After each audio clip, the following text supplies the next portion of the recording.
Thanks very much. So maybe, Lowine, we can start with you. Maybe from your perspective, why are matters of identity and positionality important for successful community sustainability and engagement?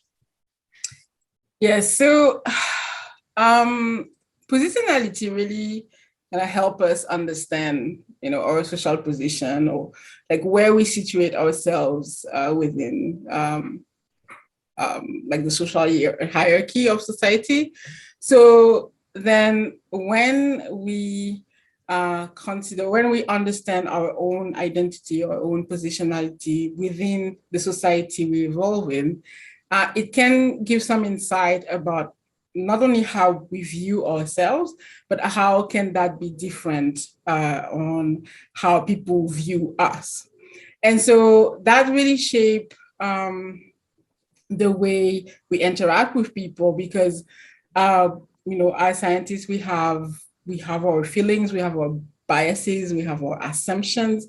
And so it influences how we approach the way we do research, the question that we'll be asking, the solutions that will emerge from the research, or even the way we report the voice of the people that we are working with. And so understanding our positionality and understanding the way people view us can kind of help creating this relationality. So really building a relation with the people we work with, creating trust. And that will, after that, impact how we like how they interact with us, yes, but also how we can afterwards in our research report their solutions or their voices, etc. Mm-hmm.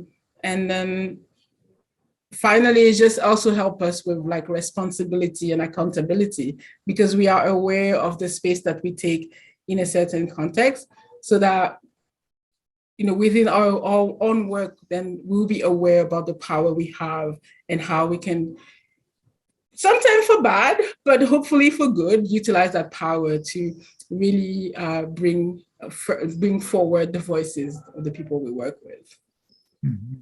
That's great. That's really helpful. And Madu, do you have something to add to that as well? Yeah, I think Lowine beautifully covered it. So it's about building relationships. And these relationships matter because they will help us understand the perspectives of the communities we are working with and then understand their lived experiences. So the research outcomes and our findings and our conclusions and what we propose would be more relevant to the context and they will be culturally appropriate. So therefore, there's more potential for making change. Yeah, that's great. So from my perspective, some of the core themes that you've mentioned relate to the importance of that relational piece, understanding context, very crucial. And then also, I think this really important idea of responsibility and accountability for those people we're working with. So those are really, really valuable perspectives. So Madu, maybe we can start with you in this question. How in your work have you centered dimensions of identity and positionality? And can you give some examples and maybe talk about some of the examples or strategies or challenges in doing so? Mm-hmm.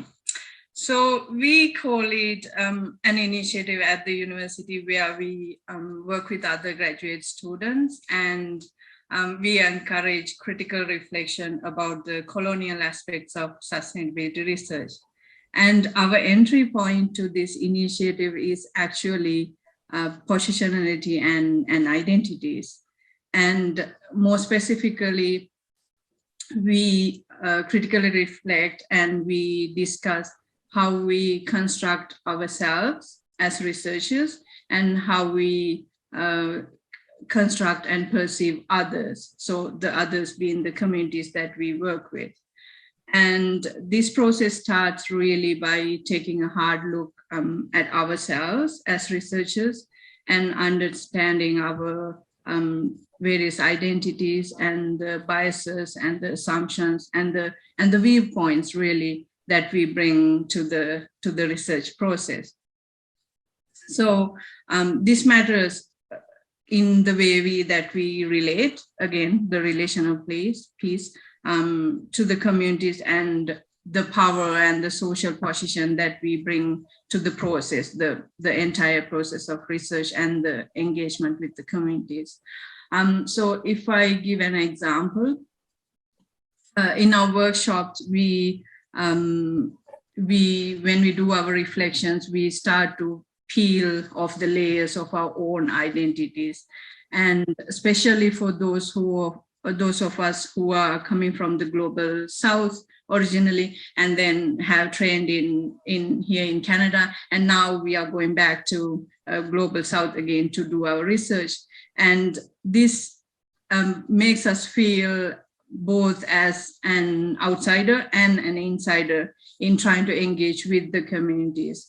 And for the communities as well, that they may feel this distinction more strongly than others. And we see this happening when we try to engage with them, and when they start to associate us with the institutions that we come from, and therefore the resources that we have access to, and the positions of power and all the privileges that we bring with ourselves just because of our affiliations with the institutions.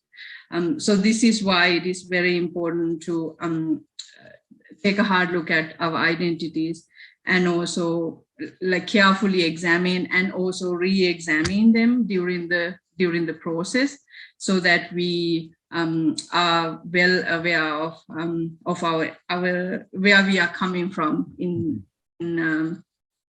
relation to those the actions and how we relate to the communities. Great, that's really helpful. And Lowine, I don't know, do you have other things to add on that question? No, Madu really beautifully said what I was thinking as well.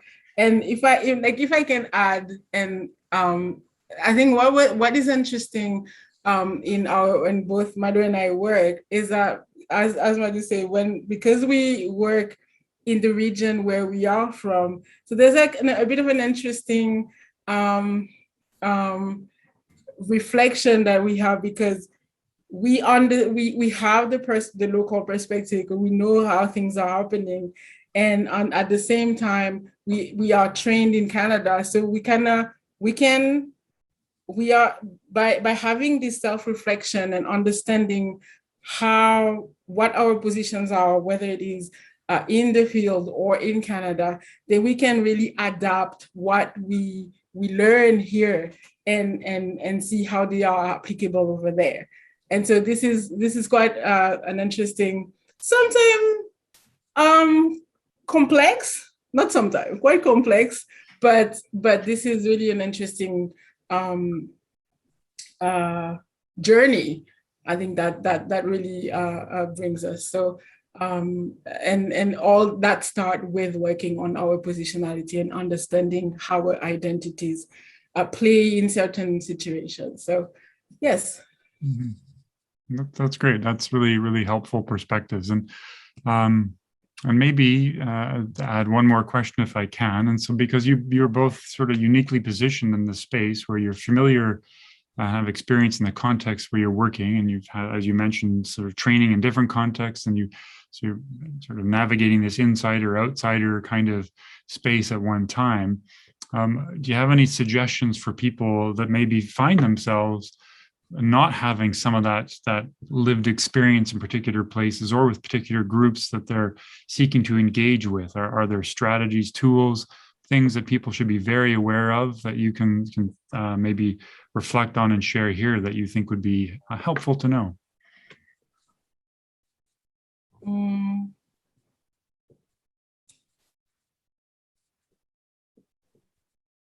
Do your own research first.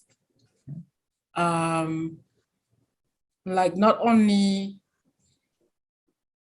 about the context where what you are doing, but how people might view you as a person, how people might perceive you, depending on what you do and how you present. And then ask questions. Mm-hmm. Don't be afraid to ask questions. Yeah. I mean, because if we do this work in beforehand, like we do have this sense of responsibility and accountability toward the people we will work with. And because of that, and respect as well, that's really important. So we are not entitled for them to receive any information. But by doing that and by understanding where we are as a social, like where is our social standing, then that's already halfway there in terms of, relating with the people that you will work with. So yeah, do your research, ask questions, and take a hard look on yourself. I think that's, for me, that would be the kind of the starting point. Mm-hmm. Yeah, and just to add to that, we need to engage them as early as possible. It is very important to have them engage at the outset, so we can start asking questions and try to understand what matters to them, what their priorities are. So therefore, we can improve our understanding and design our research process accordingly. And I think this process requires a great deal of humility, compassion in our engagements with them, to really genuinely understand their perspectives. Yeah.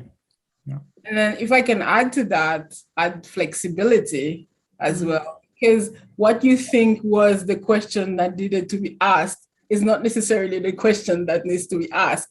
And then you see that when you arrive, whether you're traveling there or you're doing it online right now, but when you actually start talking to people, you're like, oh, okay, so I need to change things. So flexibility, yes. Mm-hmm. Yeah. And this type of a process would require moving away from being extractive to build more reciprocal relationships. So it goes both ways. Yes. Yeah.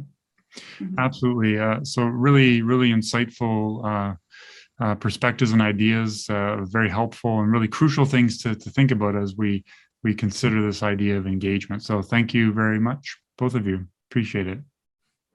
Thank you. You're welcome. Thank you for having us.